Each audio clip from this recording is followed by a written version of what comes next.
el libro que te muestra la verdad detrás de una de las marcas más grandes del mundo. No fue suerte, fue terquedad, visión y aguante. En este episodio voy a resumir Nunca te pares, de Phil Knight, la historia real de cómo nació Nike, contada sin maquillaje, errores, deudas, decisiones difíciles y momentos donde todo pudo quebrar. En pocos minutos vas a extraer lecciones prácticas de emprendimiento, liderazgo y perseverancia para tu propia empresa, con máxima eficiencia y mínimo esfuerzo. Soy Octavio Landa, de Landa Empresarial. Convierte tu camino al trabajo en una escuela de negocios. En 1972, en una feria comercial muy importante en Chicago, la marca deportiva que hoy domina el mundo entero, presentó su primer zapato. El gran debut. Exacto, pero la calidad de ese primer lote era francamente pésima. O sea, los acabados estaban mal hechos, el pegamento se notaba por todas partes y el logo, ese famoso símbolo que hoy todos reconocemos al instante, estaba literalmente chueco. Una pesadilla para cualquier lanzamiento. Totalmente. Y para empeorar el escenario, su proveedor principal los estaba demandando en un intento súper agresivo por sacarlos del negocio. Digo, estaban contra las cuerdas. Sí, estaban a nada de desaparecer. Así es. Por eso, hoy vamos a sumergirnos en este análisis profundo para entender cómo una empresa que estaba a punto de colapsar en ese instante, pues sobrevivió a base de puro instinto, y cómo pasó de vender tenis desde la cajuela de un auto a convertirse en un titán indiscutible de la industria. Me encanta cómo abres con esto, porque, a ver, es una imagen inicial que rompe por completo el mito de la perfección corporativa. Esta exploración de las memorias de Phil Knight, el libro Nunca te pares, o Shoe Dog en inglés, pues no va a ser un recuento histórico tradicional. Claro, no queremos aburrir a nadie con fechas y datos corporativos. Exacto. Nuestra misión hoy es extraer el jugo, las tácticas de supervivencia pura y dura. Vamos a desmenuzar el por qué y el cómo detrás de las decisiones más difíciles de aquellos primeros años. Y con un objetivo muy claro, ¿no? Sí. Queremos que cualquier dueño de una pequeña o mediana empresa, una pyme, pueda escuchar esto y tomar estas lecciones prácticas para aplicarlas en su propio negocio hoy mismo. Padrísimo. Y bueno, todo este recorrido arranca con lo que el propio autor llama su idea loca. O sea, esto nació como un trabajo de investigación mientras él estudiaba en la Universidad de Stanford. Su famosa tesis, claro. Sí. Su hipótesis era súper específica. Él argumentaba que los zapatos deportivos japoneses tenían todo el potencial de dominar el mercado estadounidense.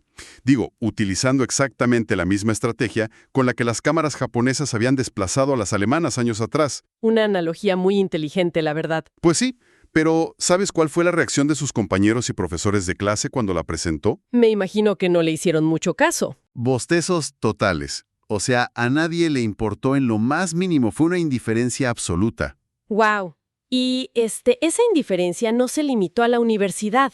Su padre, que era el editor de un periódico local y un hombre de valores pues muy tradicionales, veía esta idea como un riesgo absurdo. Un peligro innecesario, claro. Exacto. En esa época, y es algo que honestamente sigue muy presente en la cultura actual, la meta máxima era la respetabilidad. O sea, el plan de vida aceptado era conseguir un empleo seguro, comprar una casa y simplemente encajar en el molde. Sí, lo que todos te dicen que tienes que hacer. Tal cual. Entonces, la noción de irse a Japón, sin contactos, a buscar una fábrica de zapatos, pues sonaba a un delirio total. O sea, estaba cañón. Sí, estaba cañón. Y de aquí, mira, podemos extraer nuestra primera recomendación para quien tiene un negocio. A ver, cuéntanos. Hay que perseguir esa idea loca y no detenerse. El acto de perseguir la visión es el destino en sí mismo, independientemente de si tu entorno inmediato logra ver el potencial o no. Deja que te llamen loco, pero tú sigue corriendo. Me gusta mucho eso. Pero claro, materializar esa idea no fue magia, ¿verdad? Y esto me parece fundamental porque nos muestra la mecánica real de lo que hace que un negocio despegue desde cero. Totalmente. Porque antes de vender un solo zapato, él intentó seguir el camino tradicional. Sí, se puso a vender enciclopedias puerta a puerta, y fracasó rotundamente. En el texto, él mismo confiesa que odiaba tanto el constante rechazo que terminaba sintiéndose muerto por dentro. ¡Qué fuerte descripción! Sí, imagínate. Luego probó suerte vendiendo fondos mutuos. Ahí le fue un poquito mejor con la lana, pero la sensación de vacío seguía intacta, o sea, no estaba conectando. Y el contraste con lo que ocurre inmediatamente después es revelador. O sea, cuando finalmente logra importar los primeros zapatos Tiger desde Japón y empieza a venderlos desde la cajuela de su Valiant verde en las pistas de atletismo locales, pues la dinámica cambia por completo. Es como si le hubieran quitado el freno de mano. Exacto. De repente, la demanda es tan alta que físicamente, o sea, no puede escribir los pedidos lo suficientemente rápido. Es que la diferencia en la fricción es abismal. Yo lo veo así. Vender enciclopedias era como intentar empujar un camión sin gasolina en una subida empinada. Digo, un esfuerzo monumental para avanzar unos centímetros. Una pesadilla. Pero vender esos zapatos era como ir en bajada y sin frenos, impulsado pura y exclusivamente por la fe. Y aquí entra un concepto vital sobre la psicología de las ventas. Porque él no estaba vendiendo pedazos de cuero y goma cosidos, ¿verdad? Para nada. Y esa es, de hecho, la segunda recomendación fundamental para un emprendedor. Hay que vender desde la creencia. Vender desde la creencia. A ver, profundicemos en eso. Pues mira, la creencia es irresistible. Él estaba profundamente convencido de que si las personas salían a correr un par de kilómetros todos los días, el mundo sería un lugar mejor. ¡Wow! Un propósito mucho más grande. Sí, y creía sin ninguna duda que sus zapatos eran la mejor herramienta posible para lograrlo. O sea, cuando logras enmarcar tu producto o servicio dentro de una misión que trasciende la simple transacción comercial, todo cambia. Se transforma por completo. Dejas de sentir que estás interrumpiendo el día de alguien para pedirle dinero y empiezas a invitarlo a formar parte de una visión que ambos comparten. Exactamente. Y para una pyme que apenas arranca y pues no tiene un gran presupuesto de marketing, esa autenticidad es su mejor arma. La gente siente esa convicción y quiere una parte de ella. Totalmente de acuerdo. Ahora, una vez que esa idea loca genera tracción y las ventas comienzan a fluir, surge el siguiente gran obstáculo, que es la incapacidad de escalar solo. O sea, necesitas un equipo. Claro, no puede ser un nombre orquesta para siempre. Exacto. Y los primeros colaboradores clave de esta empresa formaron un grupo que ellos mismos, con muchísimo humor, apodaron los Butt Faces, o los caraculos en español. Un nombre muy particular. Bastante. Y digo, no eran precisamente el perfil típico de ejecutivos de traje y corbata que uno esperaría ver en una junta directiva. Eran, en todos los sentidos, un equipo de inadaptados. A ver, recuérdame quiénes eran los del grupo original. Pues mira, tenían a Woodle, que era un chico brillante pero que utilizaba silla de ruedas tras un accidente. Estaba Hayes, un contador de complexión muy grande que detestaba los despachos corporativos aburridos. También estaba Jeff Johnson, un tipo profundamente analítico que de plano no soportaba la idea de un horario tradicional de 9 a 5. Y más adelante llegó Strasser, un abogado que irónicamente detestaba la formalidad de su propia profesión. O sea, personas que, por una razón u otra, pues habían sido rechazadas por la maquinaria corporativa tradicional. Y sin embargo, fueron ellos quienes construyeron el imperio. ¿Por qué crees que funcionó tan bien esta mezcla tan rara? Porque tenían algo que no se puede leer en un currículum. Tenían algo que demostrar. Al haber sido forjados por decepciones tempranas, encajaban a la perfección en una empresa rebelde que, pues básicamente estaba desafiando a los gigantes de la industria. Claro, el hambre de probar su valor. Exacto. Y la manera de gestionar a este grupo era muy peculiar. Su filosofía de liderazgo, que estaba inspirada fuertemente en tácticas militares, era muy clara. Y esta sería nuestra tercera sugerencia. A ver, anótenle. No le digas a tu equipo cómo hacer las cosas. Diles qué hacer y deja que te sorprendan con sus resultados. Empoderamiento total. Pero a ver, hay un caso extremo de esto en el libro, ¿no? El caso de Jeff Johnson, el primer empleado a tiempo completo. ¡Oh! La relación con Johnson es fascinante. Sí, porque Johnson era una máquina de escribir. Enviaba cartas interminables repletas de ideas de marketing, sugerencias de diseño, quejas sobre la operación, reportes exhaustivos. ¿Y cuál era la respuesta del fundador a todo esto? Silencio absoluto. Silencio. O sea, podían pasar semanas sin que respondiera una sola carta. Digo, yo como dueño de negocio me imagino eso y me da un infarto. Es que naturalmente esto frustraba a Johnson al máximo.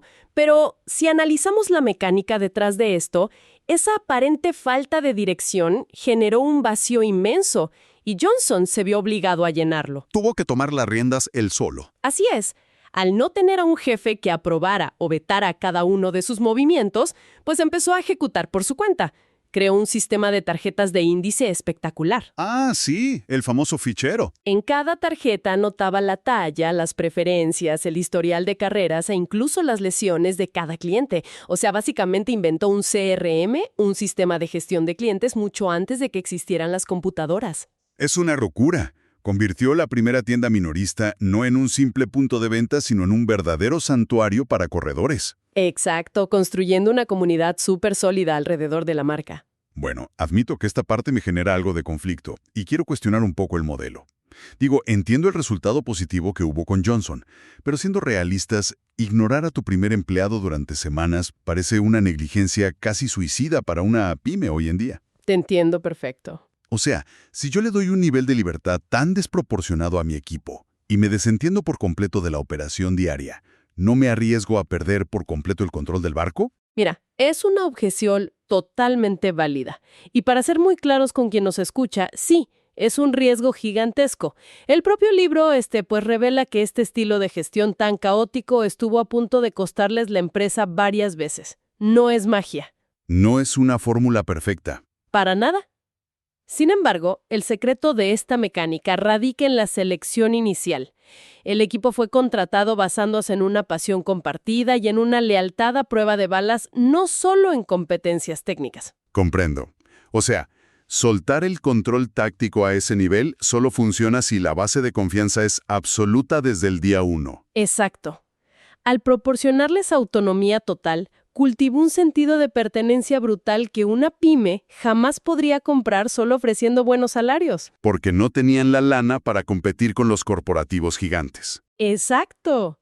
Pero ofrecían el mayor incentivo posible, la libertad creativa para construir algo desde cero. Entonces, la lección aquí es que empoderar a tu equipo, entregándoles la responsabilidad real de los resultados, es una herramienta de retención mucho más fuerte que el dinero. Esa autonomía como moneda de cambio es un concepto brillante. Ahora, pasemos a un tema más estresante. El monstruo que no deja dormir a nadie que tenga un negocio. El flujo de caja. El flujo de caja, o sea, el efectivo. Porque puedes tener ventas récord y un equipo súper leal, pero si el banco decide cerrar la llave del crédito, se acabó el juego. Es el problema número 1 de cualquier pyme. Crecer cuesta dinero. Y la relación de la empresa con su banco tradicional, particularmente con un banquero llamado Wallace, era una guerra de todos los días. Estaban chocando constantemente. Sí, porque Wallace, desde la perspectiva del banco, pues estaba obsesionado con una métrica muy específica. El equity, o el capital contable. Y aquí creo que es vital explicar esta fricción técnica para entender por qué parecían hablar idiomas distintos. Totalmente. Desmenucemos por qué un negocio que estaba duplicando sus ventas cada año era considerado un cliente de altísimo riesgo por su propio banco. ¿Cuál era el problema real ahí? Pues mira, para un banco tradicional, el equity es su tranquilidad. Es el valor neto, la riqueza estable de la empresa. Ellos quieren ver cuentas bancarias con altos saldos de efectivo sin usar. Dinero estacionado y seguro. Exacto.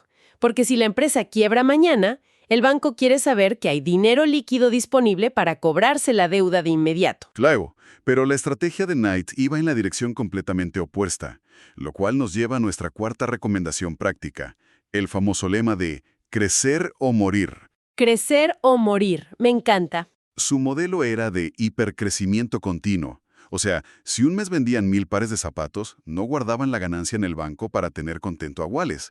Tomaban cada centavo disponible e incluso pedían más crédito para comprar 2000 pares al mes siguiente. Sí, estaban pisando el acelerador a fondo.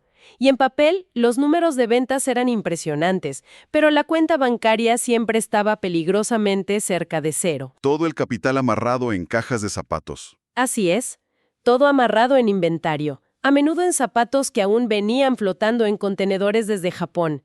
Eso es una crisis constante de flujo de caja. Tenían activos, sí, y ventas aseguradas, pero cero liquidez. Yo lo veo como ir conduciendo un auto a toda velocidad por una carretera oscura, donde los faros solo te iluminan unos 3 metros adelante. Es emocionante, sí, pero aterrador. Iguales veía esto y se aterraba. Sabía que un solo retraso en el puerto o un problema de aduanas pues significaría no poder pagar los préstamos ni la nómina. Entiendo el pánico del banquero, la verdad. Operaban al borde del precipicio de forma permanente. Pero al mismo tiempo, esta estrategia de crecer o morir no era imprudencia ciega, ¿verdad? No, para nada. La justificación es que conocían a la perfección su mercado. Al estar todos los fines de semana metidos en las pistas de atletismo hablando con los corredores, él sabía que la demanda era abrumadoramente mayor a su capacidad de oferta. Tenían el pulso del cliente. Exacto. Si él decidía bajar el ritmo de crecimiento, nada más para mantener contento al banco con un saldo en efectivo, la competencia los iba a devorar. Era un riesgo enorme, sí, pero era un riesgo supercalculado. Y bueno, la tensión llega a tal punto que el banco tradicional finalmente dice basta y les corta el crédito. Los dejan a la deriva. Y ahí es donde aplican una maniobra de supervivencia increíble que se convierte en nuestra quinta sugerencia práctica. ¿Cuál es? Proteja tus aliados vitales y diversifica tus fuentes de financiamiento.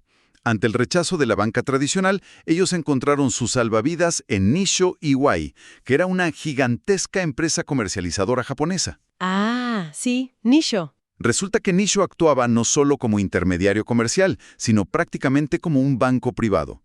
Les extendían las líneas de crédito que los americanos les negaban. Y eso generó una regla de oro inquebrantable dentro de la empresa. Paga a Nissho primero.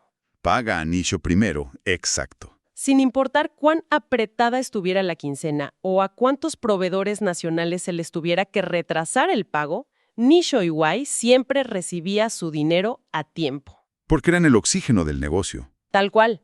La lección para la pyme aquí es identificar qué socio comercial o aliado estratégico sostiene la arteria principal de tu negocio y garantizar que sean los primeros en recibir su pago y tu lealtad. Buenísimo.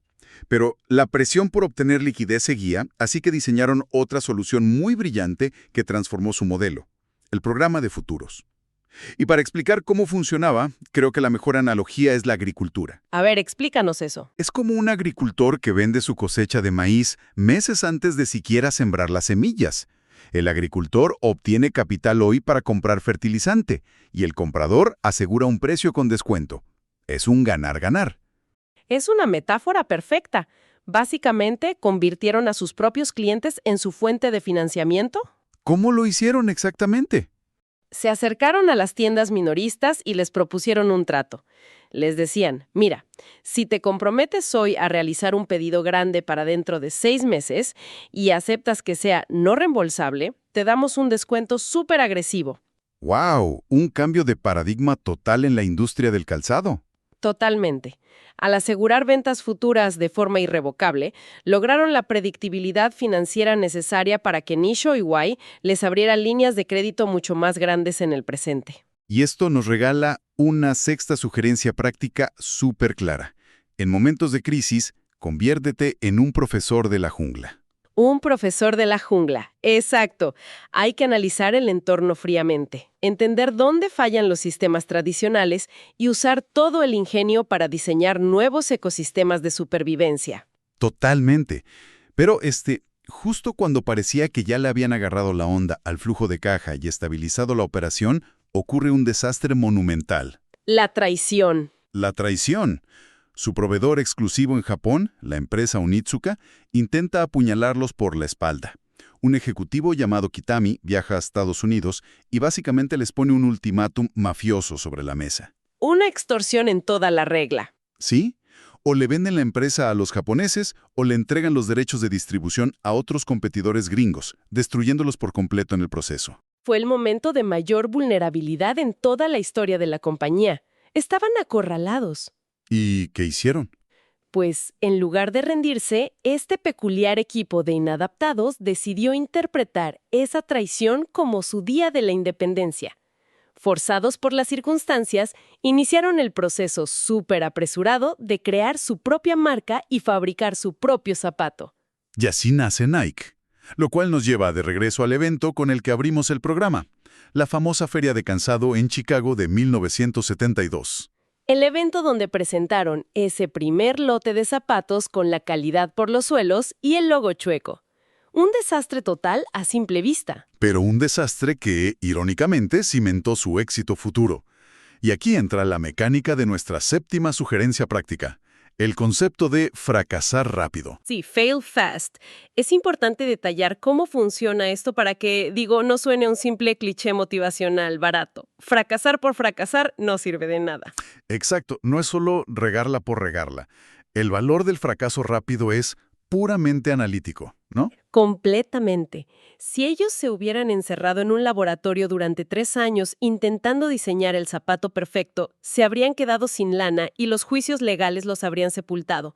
Necesitaban lanzar algo inmediatamente. Claro, el tiempo jugaba en su contra. Al llevar ese zapato defectuoso a la feria comercial, obtuvieron retroalimentación real del mercado al instante.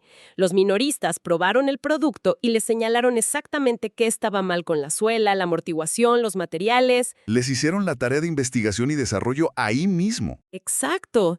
Y con esa información crítica en mano, el equipo contactó de inmediato a las nuevas fábricas para iterar y corregir los errores en el siguiente lote antes de que el capital se agotara.